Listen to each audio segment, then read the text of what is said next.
Now, a non-profit startup called Archivy.ng is attempting to digitize every edition of every newspaper, 50 in all, published in Nigeria since 1st of January 1960, the year of independence from Britain. The archive launched its first tranche of documents last September.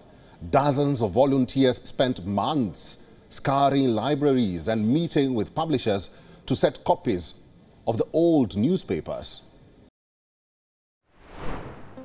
For a long time, Fuad Lawal had difficulty in getting simple information about Nigeria's history online. In 2019, he stumbled upon 1980s newspapers in the Usman Dan Fodio University Library in Sokoto while on a work trip. Realizing the wealth of information not available online, he questioned the broader need for such accessibility. Publishing did not really become mainstream in Nigeria online until like the late 2000s, early 2010s, right?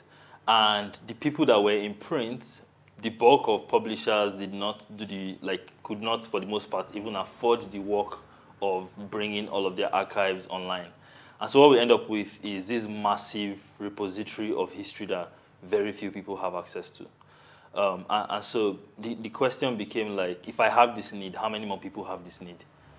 And that's pretty much how we got started. Lawal and his startup team at Archivy.ng embarked on a mission to digitize newspapers from a pilot period of 1960 to 2010.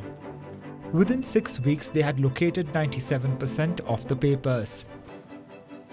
However, the COVID-19 lockdowns and issues acquiring the appropriate scanning technology delayed the project until April 2023. The former journalist explained that while snippets of Nigeria's history exist online, the project's aim is to capture not only significant events, but also the daily lives of ordinary people.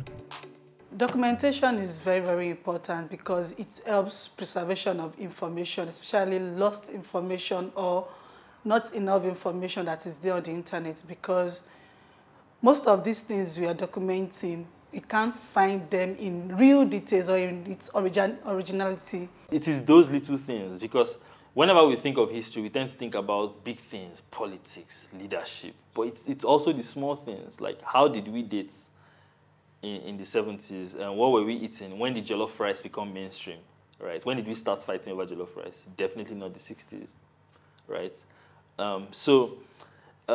When I think of misinformation and even like disinformation, I think of it fundamentally as serving one purpose.